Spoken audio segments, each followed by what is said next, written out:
Halo semua, kembali lagi bersama channel Kurniawan OSC.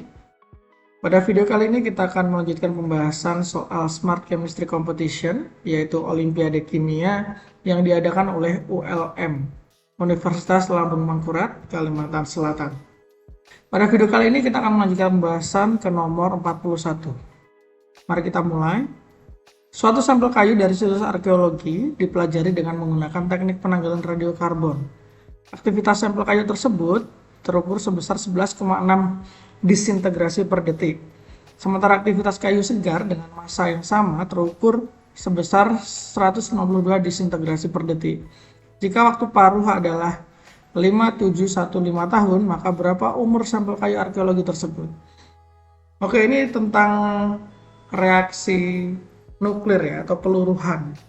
Reaksi peluruhan itu lajunya mengikuti hukum laju reaksi orde 1.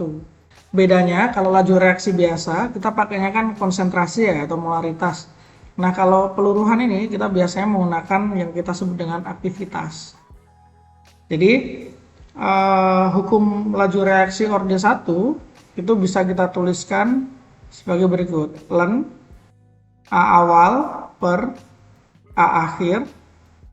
A ini aktivitas ya, jadi aktivitas awal, aktivitas akhir sama dengan K, konstanta laju, dikali T. Kemudian K sendiri itu nilainya sama dengan ln 2 dibagi T setengah. Jadi ada dua rumus yang kita pakai di sini ya. A0 ini adalah aktivitas awal. Dalam hal ini berarti aktivitas radioaktif pada kayu segar.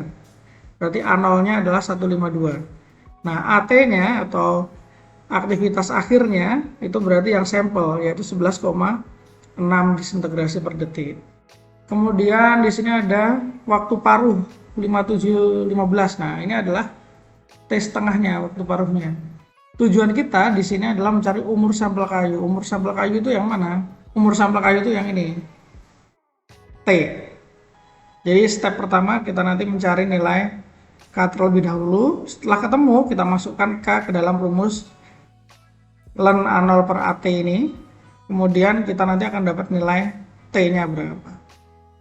Langsung aja kita mulai ya. Tahap 1 kita mencari nilai K. K sama dengan ln 2 per T setengah. T setengah itu 5715. Hasilnya adalah 1,21 kali 10 pangkat minus 4. Nah, selanjutnya kita pakai rumus yang ln ini. Ln A0, A0 kan 152, kita masukkan 152 per AT, AT-nya sudah kita ketahui di soal 11,6 sama dengan K, K-nya sudah dapat ya. 1,21 kali 10 pangkat min 4 kali T. Nah, dari persoalan ini nanti kita akan dapat nilai T sebesar 2120,8 tahun. Jawabannya adalah 21.000. Jawabannya ini kurang sedikit. Nah ya, 21.210,8 tahun. 21.210,8 tahun. Jawabannya loh, kok nggak ada ya? Untuk memastikan ini jawabannya benar atau tidak, kita bisa pakai logika ya. Logika yang seperti apa tuh? Kita bisa membahasnya dengan cara yang lain. Cara lainnya adalah dengan konsep waktu paruh. Di kondisi awal itu kan aktivitasnya 152. Nah, setelah reaksi peluruhan berjalan selama waktu paruhnya itu kan 5715 tahun ya. 5715 tahun.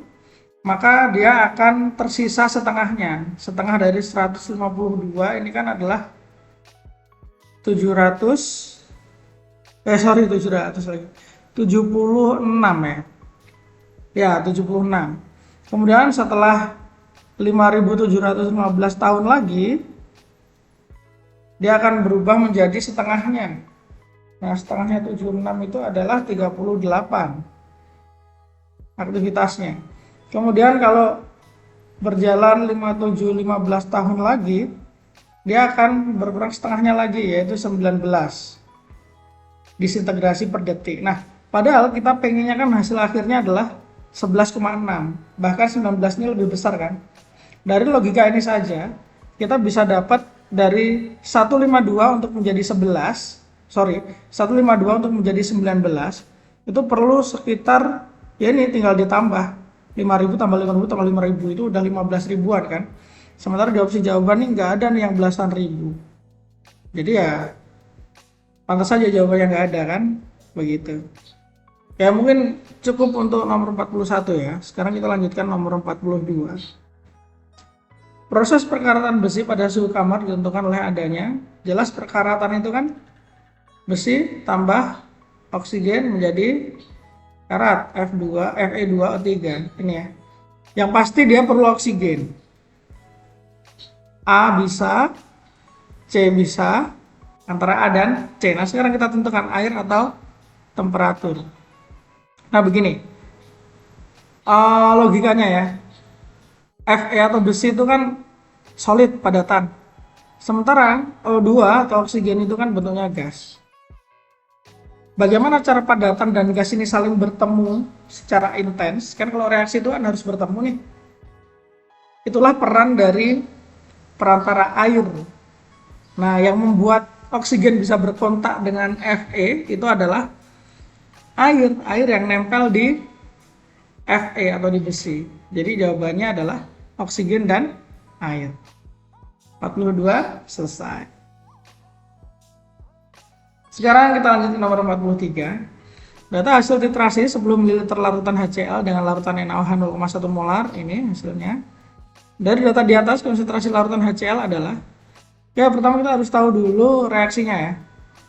Kalau HCl tambah NaOH, itu kan jadinya NaCl plus H2O. Kita cek reaksinya apakah sudah setara. Oke, sudah setara ya. Nah, titrasi itu jumlah HCl dan NaOH yang bereaksi itu harus sesuai dengan perbandingan stoikiometri. Atau bisa kita tulis mol HCl per mol NaOH yang bereaksi itu akan sama dengan koefisien HCl per koefisien NaOH. Begini. Molnya HCl apakah kita sudah tahu? Belum. Yang diketahui adalah volumenya HCl doang. Nah sekarang mol itu kan bisa kita ganti dengan molaritas atau konsentrasi dikali volume. Dalam hal ini mol HCl itu akan sama dengan molaritas HCl dikali volume HCl. Untuk molaritas HCl kita nggak tahu, kita misalkan X saja. Volume HCl ini tahu nih di soal 10. Nah, berarti mol HCl bisa kita ganti X kali 10 atau 10X. Sementara untuk molnya NaOH, sama juga berarti molaritas NaOH dikali volume NaOH. Nah, volumenya dari mana NaOH? Dari sini ya. Ada 17, 15, 16, ini bisa dirata-rata. Caranya adalah 17 tambah 15 tambah 16 dibagi 3. Ini hasilnya adalah 16 ya. So 16 ini adalah volume NaOH. Kemudian M-nya NaOH itu adalah 0,1. Di soal diketahui. 0,1 dikali 16 hasilnya adalah 1,6.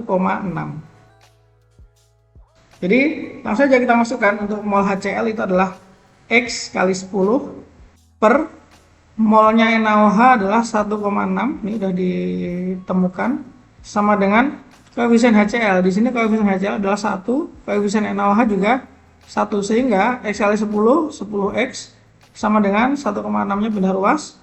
Jadinya X adalah 1,6 bagi 10, 0,16 molar. Ini jawabannya. Konsentrasi HCl adalah 0,16 molar. Jawabannya adalah yang D.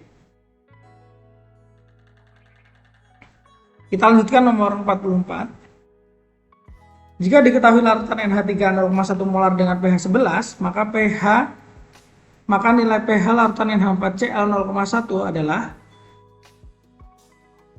oke, yang pertama ini ada dua kondisi ya. Ada larutan 1 isinya NH3 sama ada larutan 2 isinya adalah NH4Cl. NH4Cl ini kalau terurai dia akan menjadi NH4 plus sama Cl minus dengan konsentrasi yang sama. Jadi kalau misalkan NH4Cl ini 0,1 molar, dia akan terurai menjadi NH4 plus 0,1 molar dan Cl minus 0,1 molar juga. Nah, kasus untuk larutan 2 ini adalah kasus hidrolisis. Jadi ada dua ion NH4 plus sama Cl min. Manakah yang akan mengalami hidrolisis? Yang mengalami hidrolisis adalah NH4 plus. Kenapa? Karena dia berasal dari basa lemah. Kalau Cl min kan berasal dari asam kuat ya. Berasal dari yang kuat, nggak terhidrolisis. Tapi kalau yang berasal dari yang lemah, basa lemah atau asam lemah, dia akan terhidrolisis. Nah, karena ini basa lemah, maka rumus hidrolisisnya itu akan menjadi H plus sama dengan akar Kw per Kb dikali konsentrasi NH4 plus. Nih teman-teman. Kalau untuk Kw itu sudah pasti 10 pangkat min 14. Kalau Kb, nah Kb ini kita belum tahu nih. NH4 plusnya 0,1. Jadi nanti kita cari H plusnya. Setelah cari H plus, tinggal dicari pH-nya. Karena yang dicari adalah pH.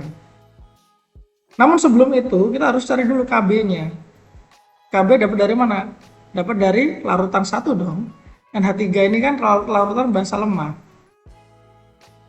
Basa lemah. Kalau basa lemah dia berlaku OH- sama dengan akar Kb dikali konsentrasi basanya atau konsentrasi NH3-nya. OH-nya apakah kita tahu? Nggak tahu. Yang kita tahu adalah pH.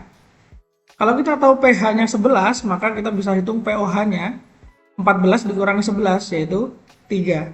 Kalau kita tahu pOH-nya, maka kita bisa hitung konsentrasi OH-nya. Konsentrasi OH- itu tidak lain dan tidak bukan adalah 10 pangkat minus pOH. Karena pOH-nya 3, maka konsentrasi OH- adalah 10 pangkat minus 3.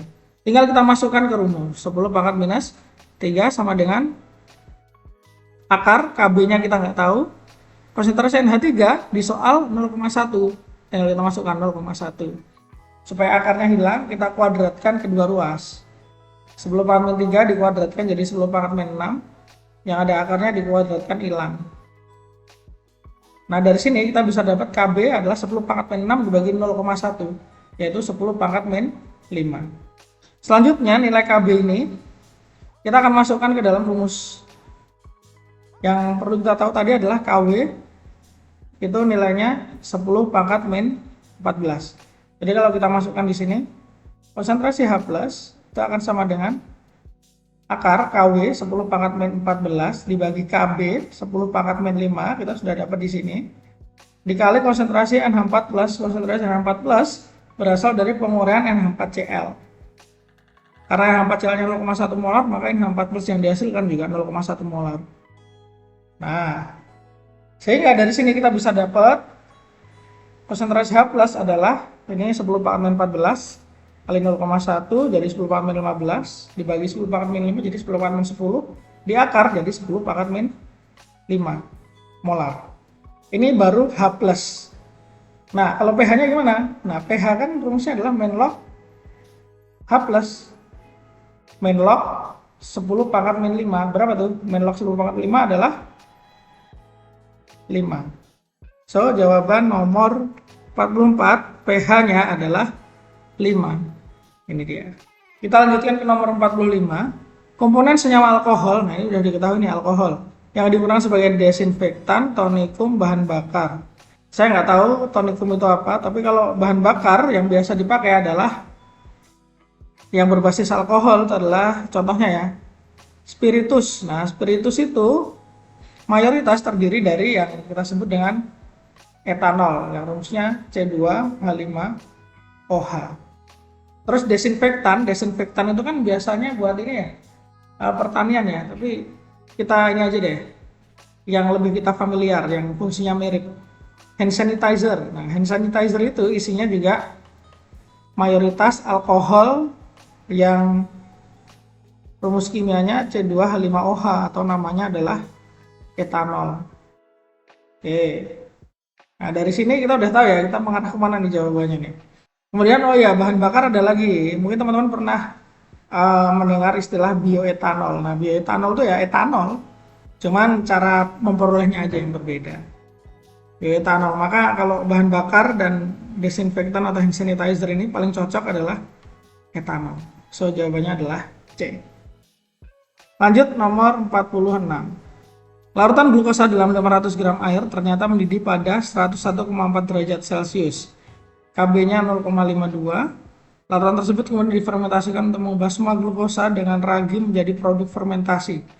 Volume gas yang dihasilkan pada kondisi standar adalah wait. Glukosa menjadi ragi. Berarti ini ada dua hal ya. Ini ada sifat koligatif larutan, kenaikan titik didih, sama reaksi fermentasi, sama gas ideal. Nah, menarik ini.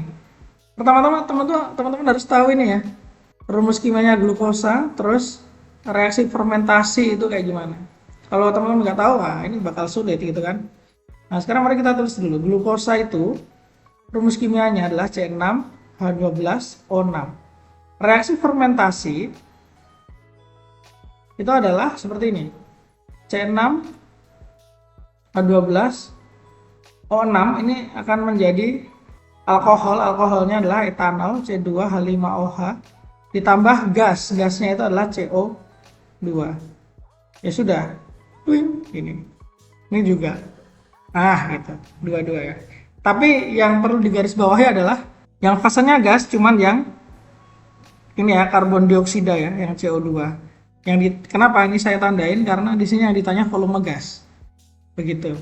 Nah, untuk memperoleh volume gas pada kondisi standar atau STP, volume itu sama dengan mol dikali 22,4. Pertanyaannya adalah berapa molnya?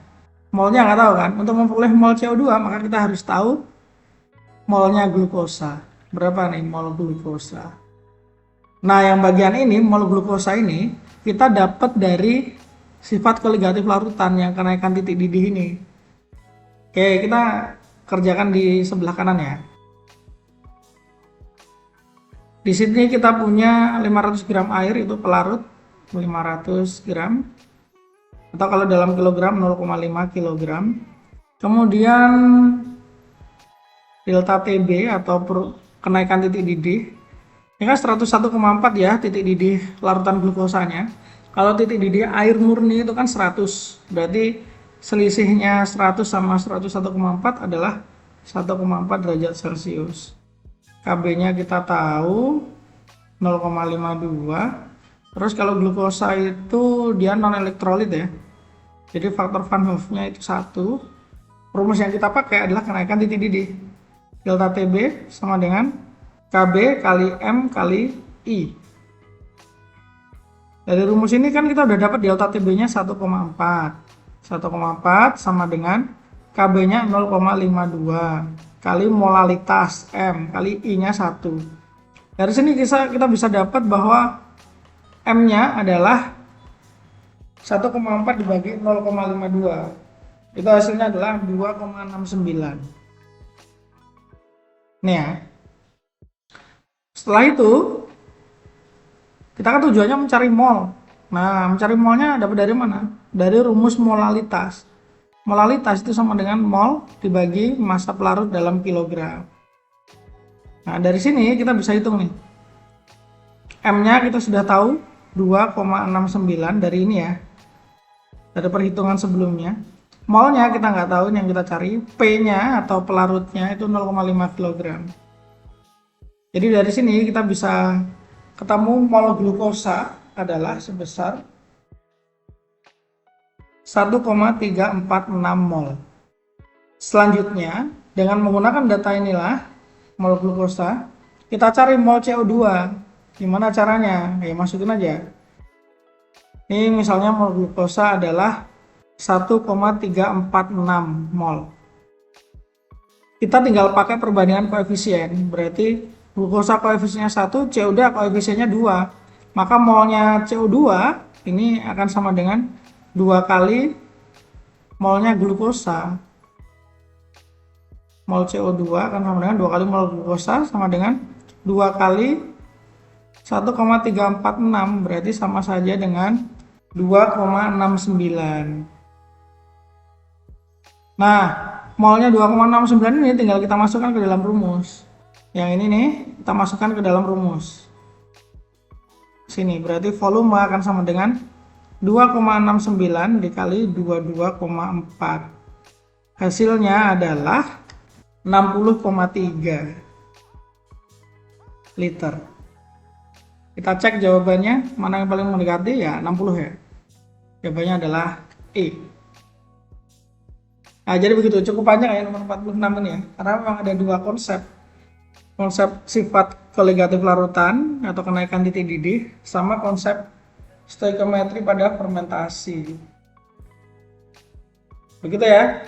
Baik, mari kita lanjutkan nomor 47. Senyawa MCO3, di mana M adalah logam golongan 2, dapat menjalani reaksi dekomposisi termal membentuk MO dan CO2. Sesuai persamaan reaksi berikut nih, persamaan reaksinya. Dari reaksi di atas yang paling cepat adalah, maksudnya ininya ya, senyawa karbonat yang paling cepat mengalami reaksi ini siapa begitu ya. Ini kan, ini sebenarnya hafalan gitu ya. Tapi kita bisa melogikakannya seperti ini. Ini kan reaksinya pemanasan. Pemanasan itu artinya kan perlu energi yang, berarti kalau pemanasan kan kita ngasih energi panas dengan nilai tertentu gitu ya. Kalau paling cepat itu kan berarti yang paling mudah atau suhunya yang paling rendah mungkin ya. Cuman kita di sini nggak bisa menentukan. Yang bisa kita lihat dari senyawa ini adalah perbedaannya ya. Ini kan Be, Mg, Ca, Sr, Ba. Ini kan bedanya adalah di massa ya kan. Makin besar massa, maka energi yang dibutuhkan semakin banyak. Makin besar massa, maka energi yang dibutuhkan semakin banyak juga. Semakin banyak energi yang dibutuhkan, berarti kan dia sulit. Kalau sulit berarti dia lambat. Kayak gitu. Jadi kita pengennya adalah yang kalau kita cepat, berarti dia mudah terjadi. Mudah terjadi artinya perlu energi yang kecil. Perlu energi yang kecil berarti masanya kecil juga. Nah, massa kecil itu kalau atom, itu kan kita lihatnya dari AR ya. AR-nya kecil juga. Nah, di antara Be, Mg, Ca, Sr, Ba ini AR-nya yang paling kecil adalah Be.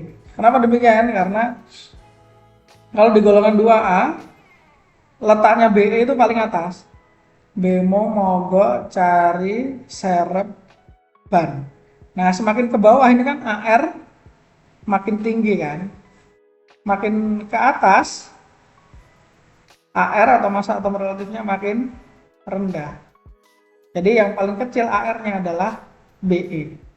AR terkecil berarti massanya dia kecil, energi yang diperlukan untuk pemanasan sedikit, artinya dia mudah dilakukan, artinya dia kalau mudah dilakukan cepat untuk dilakukan. Jawabannya adalah A, BeCO3. Kita lanjutkan nomor 48. Berikut ini kegunaan senyawa benzena 1 sampai 5. Kegunaan asam benzoat adalah asam benzoat, nah itu pengawet jelas. Berarti kan jawabannya yang ada nomor 4-nya ya. Yang ada nomor 4-nya itu adalah yang D sama E. Waduh. Yang mana dia jawabannya ya? Ini soalnya pure hafalan ya teman-teman ya. Jadi kalau nggak tahu, belum pernah baca sebelumnya, atau kalau lupa ya otomatis nggak bisa jawab. Teman-teman bisa cek di internet, nanti kalian googling aja kegunaan asam benzoat pasti nemu gitu ya. Kalau saya tahunya cuma nomor 4 aja, pengawet makanan. Pembuat bahan baku fenol mungkin bisa juga. Kenapa mungkin bisa juga? Karena kan kalau asam benzoat itu seperti ini rumusnya. Sementara fenol itu adalah seperti ini. Tinggal mengubah COH ini menjadi OH gitu kan.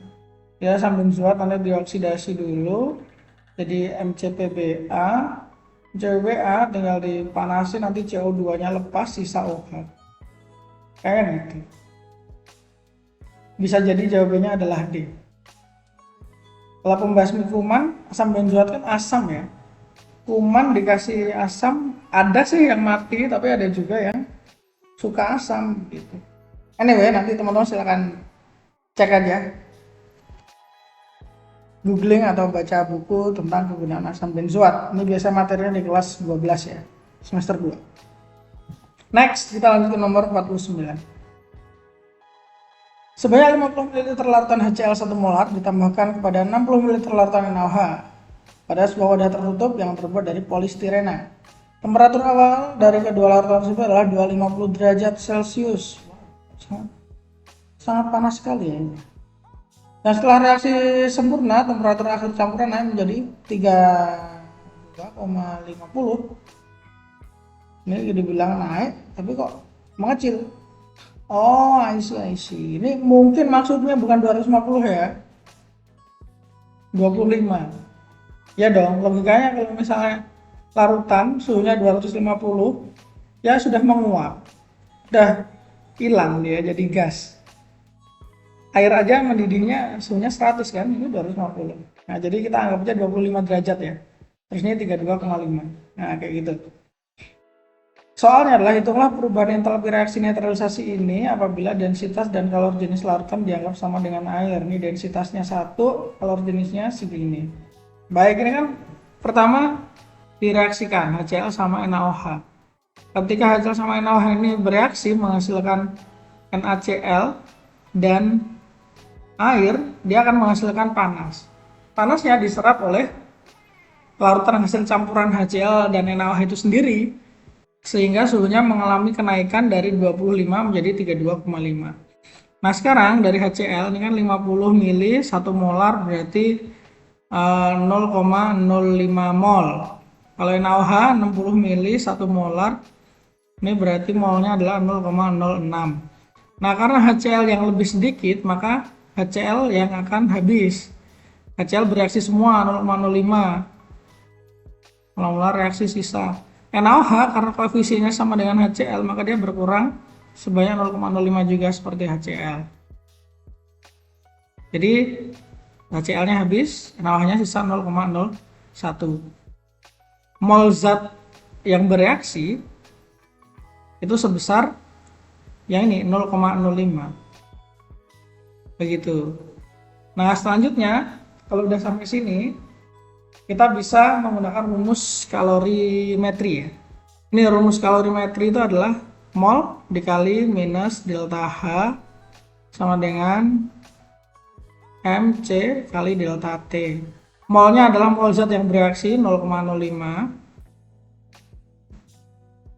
Delta H-nya belum tahu. Massa ini adalah massa yang menyerap kalor. Massa yang menyerap kalor adalah larutan itu sendiri. 50 mili tambah 60 mili. Ini kan kalau total 110 ml. Dibilang densitasnya sama kayak air, 1 gram per mililiter. Artinya 1 ml itu setara dengan 1 gram. 2 ml setara dengan 2 gram. Kalau ada 110 ml, berarti akan setara dengan 110 gram. Jadi masanya 110. C-nya kalor jenis 4,18. Delta T kenaikan suhu dari 25 ke 32,5 itu berarti 7,5 ya. 7,5. Nah, dari sini berarti kita dapat minus delta H-nya adalah 110 kali 4,18 kali 7,5 dibagi dengan 0,05. Kita akan dapat nilai minus delta H sebesar 68970 Joule per mol. Ini kalau minusnya kita hilangkan delta H doang, nilainya jadi minus. Artinya reaksinya eksotermik ya, melepas panas, melepas kalor. Ini dalam joule per mol. Kalau mau dalam kilojoule tinggal dibagi 1000, jadinya minus 68,97 kilojoule per mol. Jawabannya yang paling tepat adalah minus 68,97 kilojoule per mol B. 49 selesai. Sekarang kita lanjut ke nomor 50. Berapa banyak ikatan sigma dan pi pada struktur molekul berikut ini? Oke. Apa itu ikatan sigma, apa itu ikatan pi? Ikatan sigma itu pokoknya ikatan utama lah. Kalau pi ini tambahan. Nah, maksudnya gimana tuh? Misal teman-teman punya O sama O. Ini terdiri dari satu ikatan sigma, 0 ikatan pi. Kalau O-nya ada rangkap gini, berarti salah satunya pasti ikatan sigma. Kan ada 2 ikatan, berarti sisanya adalah ikatan pi. Berapa pi-nya? Ya 1. Begini. Terus misalnya ada N, ikatannya 3 ya. Berarti 1 itu pasti sigma, sisanya adalah pi, berarti 2 pi. Karena ada 3, 1 sigma 2 pi. Nah, sekarang kita diminta untuk menentukan berapa sigma dan pi dari senyawa ini.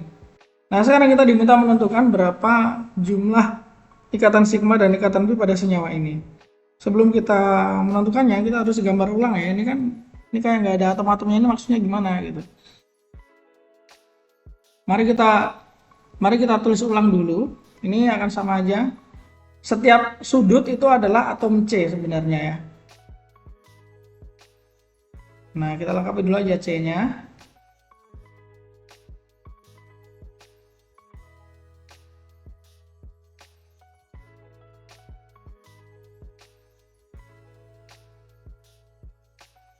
Sekarang mari kita hitung dulu yang sigma ya. Sigmanya kita mulai dari sini. 1, 2, 3, 4, 5, 6, 7, 8, 9, 10, 11, 12, 13, 14, 15, 16, 17, 18, 19, 20, 21, 22, 23, 24, 25, 26. Ada 26 sigma. Oh ya sudah, jawabannya adalah yang E.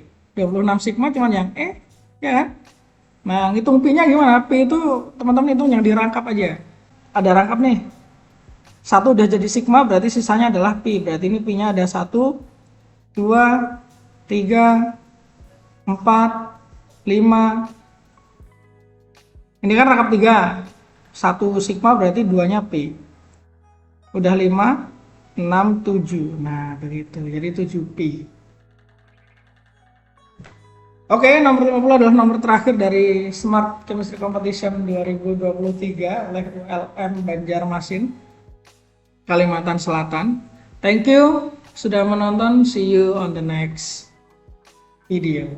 Bye.